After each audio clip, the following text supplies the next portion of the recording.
बिस्मिल्लाहिर्रहमानिर्रहीम। अस्सलाम वालेकुम। इल्म की लाइब्रेरी यूट्यूब चैनल पे आपका खैर मकदम करते हैं। दोस्तों, आपने कौम सबा के बारे में तो सुन रखा होगा।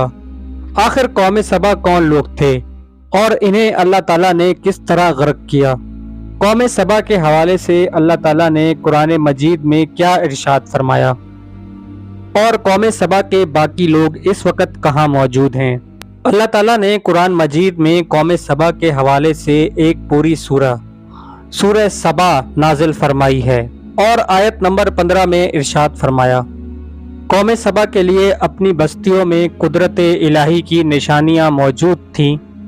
उनके दाएं और बाएं दो बाग थे। हमने उनको हुक्म दिया था कि अपने रब की दी हुई रोज़ी खाओ और उसका शुक्र अदा करो। ये उम्दा शहर और वो बख्शने वाला रब है। लेकिन उन्होंने रूगर्दानी की तो हमने उन पर जोर के सैलाब का पानी भेजा और हमने उनके हरे भरे बागों के बदले और हमने उनको ऐसे बाग दिए जो बदमजा मेवों वाले और कुछ बेरी के दरख्तों वाले थे। इमाम अहमद रहमतुल्लाह अलैह हजरत इब्ने अब्बास रजी अल्लाह ताला अन्हु से रिवायत करते हैं कि एक शख्स ने रसूल अल्लाह सल्लल्लाहु अलैहि वसल्लम से दरियाफ्त किया, सबा जिसका कुरान में जिक्र है, ये किसी मर्द या औरत का नाम है या ज़मीन के किसी हिस्से का? रसूल अल्लाह सल्लल्लाहु अलैहि वसल्लम ने इरशाद फरमाया, ये एक मर्द का नाम है जिसकी औलाद में 10 बेटे पैदा हुए, जिनमें से 6 यमन में आबाद रहे और 4 शाम में। यमन वाले 6 में से 6 कबीले पैदा हुए और शाम वालों में से भी 4 कबीले उनके नाम से मशहूर हुए। सबा का असल नाम अब्दुल शम्स था। मौरखीन ने लिखा है कि सबा अब्दुल शम्स ने अपने ज़माने में नबी आखिरुज़्ज़मा सल्लल्लाहु अलैहि वसल्लम के बारे में बशारत फरमाई थी। सबा की औलाद में से बास की सल्तनतें इराक, शाम, मिस्र और हिंद तक फैली हुई थी, जिनकी यादगार गमदान वगैरह में अब तक बाकी है। इब्ने कसीर के बयान के मुताबिक यमन के दारुल हुकूमत सेना से 3 मील के फासले पर एक शहर मारब था, जिसमें ये कौम सबा आबाद थी। 2 पहाड़ों के दरमियान ये शहर आबाद था। पहाड़ों से बारिश का पानी आने के सबब ये शहर हमेशा सैलाब की जद में रहता था। इस शहर के बादशाहों में, जिसमें मलका बल्कीस का नाम भी काबिल जिक्र है, दोनों पहाड़ों के दरमियान मजबूत बंद यानी डैम तामीर करवाए, जिसने सैलाबों को रोककर पानी का जखीरा बना दिया।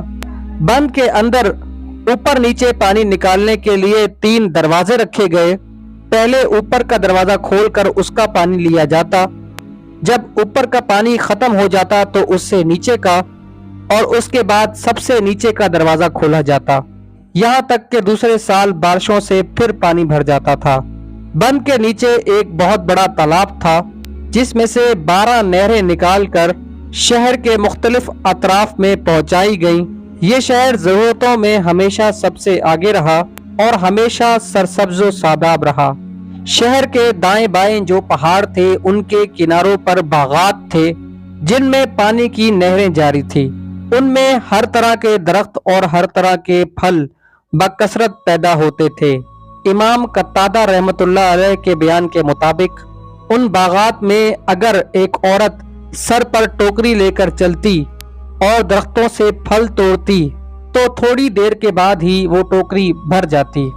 कुरान मजीद में कौम सबा का जिक्र मौजूद है और अल्लाह ताला ने कुरान मजीद में एक पूरी सूरह सबा के नाम से नाजिल फरमाई। अल्लाह ताला ने अपने अंबिया के जरिए इस कौम को पैगाम पहुंचाया कि नेमतों का शुक्र अदा करो, साले अमाल और इताअत करते रहो। अल्लाह ताला ने तुम्हारे शहर को बुलंदो बाला बनाया है और सरसब्ज़ो शादाब बनाया है। आबो हवा ऐसी सेहत बख्श के पूरे शहर में मच्छर, मक्खी, सांप और बिच्छू जैसे मोजी जानदार का नाम तक न था, बल्कि बाहर से आने वाले मुसाफिरों के कपड़ों में अगर जुएं या मोजी हशरात होते तो वो भी मर जाते। रिवायात के मुताबिक इस कौम पर अल्लाह ताला ने 13 अंबिया इकराम भेजे, मगर किसी भी तफसीर में किसी मखसूस नबी का जिक्र मौजूद नहीं है। मगर इन लोगों ने अंबिया किराम की तकज़ीब की और अल्लाह ताला के अहकामात से सरकशी की। कौम सबा की सरकशी के सबब अल्लाह ताला ने उन्हें सजा देने के लिए वो दीवार जो उन्होंने बनवाई थी उसे तोड़कर सैलाब से तबाह करने का इरादा फरमाया और पानी के अजीम शान बंद पर अंधे चूहे मुसल्लत कर दिए, जिन्होंने उसकी बुनियादों को कमजोर और खोखला कर दिया।